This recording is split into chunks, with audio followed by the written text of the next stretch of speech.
Olá pessoal, de volta aqui com nossas aulas de física. A gente está tratando ainda de mudança de estado. Na aula passada, a gente viu o processo de fusão, isto é, a passagem do sólido para o líquido. Agora a gente vai ver o contrário, a passagem do líquido para o sólido, que é a solidificação, tá ok? Bom, dá uma olhada aqui neste gráfico. Aqui eu tenho um processo de solidificação de um líquido, tá? Então olha só, no eixo X eu tenho as calorias e no eixo Y eu tenho a variação de temperatura. Veja bem o que está acontecendo. Está havendo queda de temperatura. Lembra que do sólido para o líquido eu fornecia calor. Havia um aumento de temperatura. Agora aqui é o contrário. Eu quero sair do líquido para o sólido. Eu tenho que tirar calor, tá certo? Eu vou baixar a temperatura da substância. Então o que acontece? À medida que eu aumento aqui a caloria, a temperatura está baixando, tá? Isso aqui é o módulo da caloria, tá ok? À medida que eu vou aumentando a caloria, na verdade eu estou tirando caloria, porque aqui é módulo, tá? Na verdade eu vou tirar a caloria. Se eu tirar a caloria, vai baixar a temperatura, tá ok? Vai baixando a temperatura. Então olha só, nesse primeiro trecho eu tenho um chamado calor sensível. É aquele que eu vou tirando temperatura, mas ele permanece no estado líquido, ó, tá certo? Vai tirando, vai tirando. Quando chega aqui, eu tenho o chamado calor latente de solidificação. Calor latente de solidificação, é assim que eu calculo. É a energia, né? é a caloria por massa, tá ok? Neste trecho, a temperatura fica constante. Lembra que a gente viu isso? Quando há mudança de estado, a temperatura fica constante. Há uma determinada pressão. Tá ok?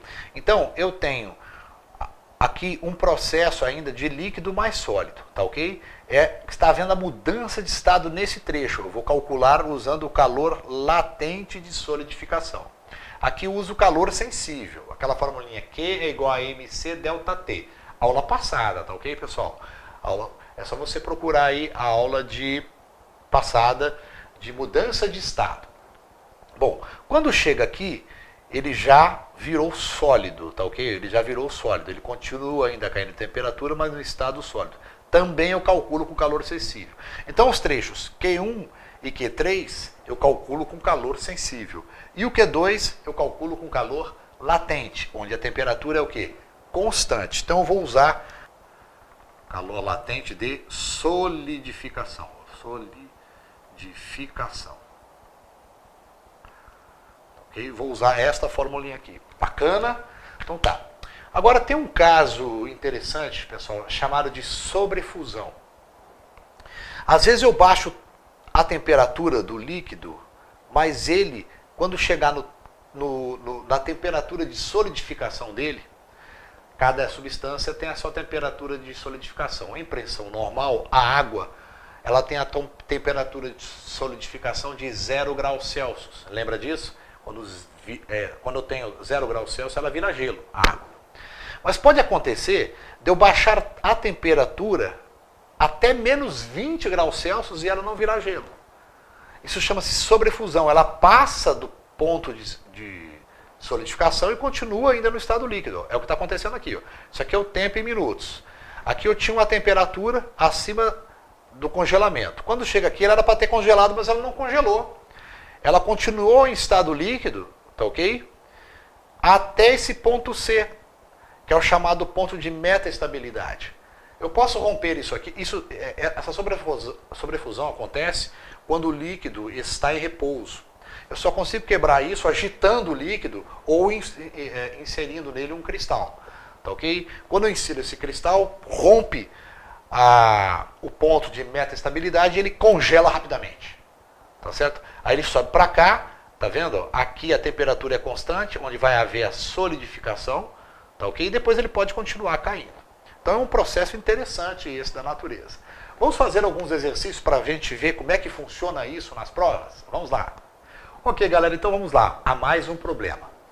A figura mostra a curva de aquecimento de uma amostra de 200 gramas de uma substância hipotética, inicialmente a 15 graus Celsius, no estado sólido, em função da quantidade de calor que esta recebe. determine o calor latente de vaporização. Então, olha só. Está aqui um gráfico de mudanças de estado de 200 gramas de uma substância qualquer. Tá? No eixo X, as calorias que eu forneço para a substância.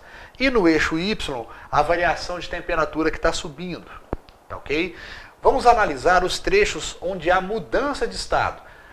Na mudança de estado, a temperatura tem que ser o quê, pessoal? Constante. Bacana. Então eu tenho mudança de estado aqui e aqui. Só que o primeiro trecho, como ele começa, como ela está no estado sólido, a 15 graus Celsius, e eu começo a fornecer calor, ela vai subindo temperatura até chegar no estado de que ela vai virar líquido. Tá, ok? Primeiro trecho. Aí, o que acontece? Ela vai subindo, subindo, subindo novamente a temperatura até que eu chego no estado, na outra mudança de estado, que é de líquido para o vapor, que é a vaporização. Então, o que me interessa é esse trecho aqui, ó. Esse trecho, a temperatura está constante. Aqui é um processo de mudança de estado. Bom, para eu calcular o calor latente de vaporização, eu uso essa formulinha, Q é igual a M vezes L, de vaporização, que é o calor latente de vaporização. Tá, qual é a quantidade de energia nesse trecho, pessoal? De caloria nesse trecho? É 15.000 menos 11.000, dá 4.000. 4.000. 4.000. Qual é a massa da substância? 200 gramas. 200. Eu estou atrás aqui, ó, do calor latente de vaporização. Portanto, esse calor latente de vaporização é igual a 4.000 sobre 200. Corta, corta. 40 por 2 dá 20. 20 calorias por grama. 20 calorias por grama. Olá, galera. Então vamos lá. Vamos fazer um problema envolvendo os conteúdos abordados aí.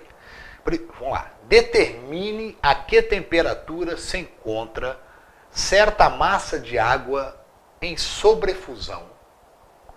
Isto é, ela passou, a temperatura dela passou do ponto de solidificação. Ela continua no estado líquido. Em que temperatura que ela está de sobrefusão lá embaixo, né? Sabendo que a solidificação brusca de 1/5 de massa da água eleva sua temperatura ao ponto de solidificação. Dados: temperatura de solidificação da água 0 graus Celsius, calor latente de solidificação 80 calorias por grama e o coeficiente e o calor específico, desculpa, da água é 1 caloria por grama graus Celsius. Bom, a primeira coisa que eu vou fazer é o seguinte: o que acontece? Eu estou nessa situação aqui, ó. Aqui é caloria e aqui é a temperatura. O que está acontecendo? Eu estou neste ponto aqui, ó. Aqui é a solidificação, 0 graus Celsius. Eu estou nesse ponto aqui, temperatura de sobrefusão. Qual é essa temperatura? É essa a pergunta. Tá? Vamos calcular então qual é o calor. Aqui é calor sensível, né? Qual é o calor sensível que me jogou nessa temperatura aqui? O calor sensível é Q igual a M vezes C delta T. Bom, então o calor sensível é Q igual a M. O M eu não tenho, a massa de água eu não tenho, não foi dita. Mas o calor específico dela é 1. E a variação de temperatura vai ser qual? Vai ser a temperatura de solidificação, que é 0 graus Celsius, menos a temperatura de sobrefusão, que é essa que eu estou atrás. Temperatura de sobrefusão. Pronto, então esse calor aqui sensível será M vezes 1 dá 1, 0 menos TSF vai ficar menos TSF. Então vai ficar menos M temperatura de sobrefusão. Ok? Agora, este calor aqui é a quantidade de calor também liberada no processo de solidificação. E como é que eu escrevo a formulinha que envolve esse calor? Q é igual a massa vezes o calor latente de solidificação que foi me fornecido. Ok? Então esse Q tem que ser igual a esse Q aqui, ó. Bom, agora, qual é a quantidade de massa que sofre esse processo de solidificação? É 1/5 de massa. Então o meu Q é igual a 1/5 da massa vezes o calor latente de solidificação. Isso vai dar 16 M, né? 80 por 5 dá 16, vezes o M da M. Então, este Q é igual a este Q. Portanto, eu vou ter o seguinte, menos M, temperatura de sobrefusão, que é o que eu estou atrás, é igual a 16M. Corta esse M com esse M, então TSF, multiplica por menos 1, vai ficar temperatura de sobrefusão igual a quanto? Menos 16 graus Celsius. Então tá aí, resolvido um probleminha, tá, envolvendo o processo de sobrefusão, que é um conteúdo bacana de ser cobrado em prova. Valeu? Então tá resolvido aí mais um problema, desta vez envolvendo vaporização, tá ok?